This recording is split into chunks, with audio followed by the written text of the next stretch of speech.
যাদের হাতে সময় আছে এবং যারা একটু ইংরেজি চর্চা করতে চান, এ ধরনের যারা আছেন তারা অবশ্যই ভিডিওটি দেখবেন। আজকের ভিডিওটি তুলনামূলকভাবে একটু লং হবে। আমরা আজকে ইংরেজির কয়েকটি সেন্টেন্সকে একটু ট্রান্সফর্ম করব, অর্থাৎ ইংলিশ টু ইংলিশ ট্রান্সফর্ম করব, নেগেটিভ থেকে পজিটিভ করব। যারা চান যে ইংরেজিতে আপনারা একটু সামান্য কথা বলবেন বা আস্তে আস্তে ইংরেজিতে দক্ষ হয়ে উঠবেন, আজকের ভিডিওটা শুধুমাত্র তাদের জন্যই। আর যারা ব্যস্ত থাকবেন তারা অবশ্যই স্কিপ করে চলে যাবেন, সমস্যা নেই। তা আপনারা দেখতে পাচ্ছেন যে কিছুদিন ধরে আমি বেশিরভাগই পজিটিভ সেন্টেন্সগুলো শেয়ার করছি। যেমন আমি খাই, আমি খাই না, আমি পছন্দ করি, আমি করি না। তো এখন এগুলোকে আমরা যেমন একটি সেন্টেন্সকে আমরা কত দূর নিয়ে যেতে পারি, অর্থাৎ আমরা সেটাকে নেগেটিভ পজিটিভ এবং সেটাকে আমরা পাস্ট থেকে প্রেজেন্ট, এটা আমরা কিভাবে করতে পারি। সিম্পল যদি আমি একটু বলি যে আমরা যদি প্রথমে মনে করি যে আমরা বর্তমানে কোনো কাজ করছি, যেমন আমি শিক্ষক, এটা যদি আমি মনে করি, তাহলে কিন্তু আপনার হচ্ছে একটা কল্পনা আসে যে আসলে তাহলে আমি এখন শিক্ষক আছি, কিন্তু আমি শিক্ষক হব, এটা একটা ইংরেজি হবে। আরেকটা হবে যে আমি শিক্ষক ছিলাম। এই দুইটা টার্ম কিন্তু আমাদেরকে এটা শেখাটা জরুরি, কারণ আমি ছাত্র ছিলাম, আমি এখানে বাস করি, আমি এখানে বাস করতাম। এই ধরনের যে বাক্যগুলো, এটা আমরা আজকে জাস্ট একটু অল্প সময় নিয়ে আমরা এটা ট্রাই করব।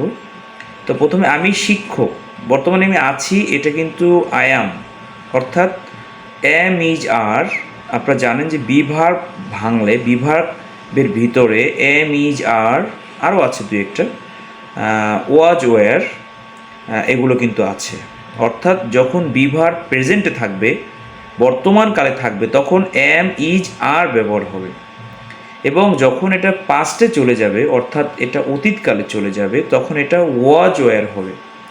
এখন কখন এম ইজ আর এবং কখন ওয়াজ ওয়ার, এটি একটু সংক্ষিপ্ত আকারে যদি বলে রাখি, আয়ের পরে এম হবে এবং একটির পরে ইজ হবে, অনেকের পরে আর হবে। যেমন আইয়ের পরে যদি এম হয় আই অ্যাম, একটির পরে ইজ হয় যে হি ইজ, কারণ হি কিন্তু একজন, এই জন্য হচ্ছে হি ইজ।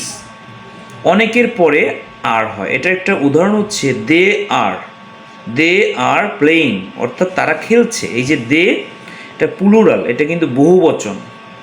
এই বহুবচনের পরে কিন্তু আর হয়েছে, অর্থাৎ বহুবচনের পরে কিন্তু কখনোই আপনি ইজ দেখবেন না।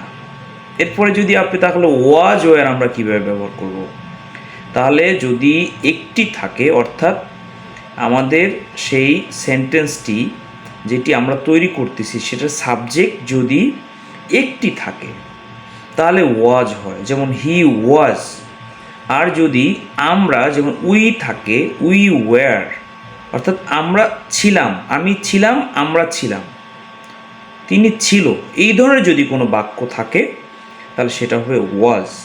আর যদি আমি আছি, যেমন আমি একজন শিক্ষক, এটা আমি একজন শিক্ষক আছি, এত কিছু বলার প্রয়োজন হয় না।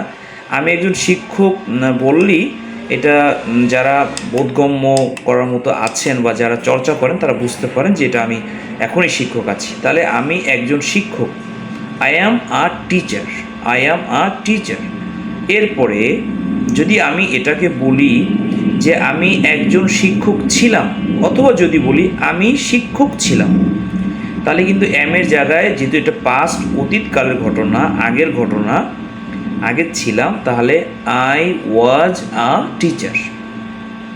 এরপরে যদি আপনি বলেন যে আমরা শিক্ষক ছিলাম বা আমরা শিক্ষক আছি, এটাকে যদি আমরা প্রথমে নিই, তাহলে কি হবে, আমরা মানে উই আর টিচার, মানে আমরা শিক্ষক। তাহলে আমরা শিক্ষক ছিলাম, এটার ইংরেজি কী হবে, we were teacher, we were teacher, অর্থাৎ আমরা শিক্ষক ছিলাম। তাহলে আমরা কিন্তু খুব সহজেই এটা পার্থক্য করতে পেরেছি যে আমি শিক্ষক ছিলাম, আমরা ছাত্র ছিলাম। এভাবে কিন্তু আমরা চাইলে একটা সেন্টেন্সকে প্রেজেন্ট থেকে পাস্ট এবং পাস্ট থেকে প্রেজেন্টে আমরা নিয়ে যেতে পারি। এরপর যদি আমরা এই সেন্টেন্সটাকে নেগেটিভ করি, অর্থাৎ আমি শিক্ষক না, তাহলে এই যে আমরা যে be verb am, is, are, was, were, এটার পরে অবশ্য বিং আছে, এটা আমি এখানে আলোচনা করব না। বিং আছে, বি আছে। এরপরে তাহলে আমি যদি এখানে বলি যে আমি শিক্ষক না, I am not teacher, I am not teacher. এরপরে যদি আমি শিক্ষক ছিলাম না, I was not teacher, I was not teacher, আমি শিক্ষক ছিলাম না। এবং আমরা শিক্ষক ছিলাম না, উই ওয়্যার নট, ওয়ারেন্ট আপনি লিখতে পারেন, উই ওয়্যার নট টিচার, আমরা শিক্ষক ছিলাম না। আপনি কিন্তু চাইলে এভাবে একটি সেন্টেন্সকে প্রেজেন্ট থেকে পাস্ট এবং পাস্ট থেকে প্রেজেন্টে নিয়ে আসতে পারেন, এবং এটাকে চাইলে আপনি খুব সংক্ষিপ্ত আকারে আপনি নেগেটিভও তৈরি করে দিতে পারেন।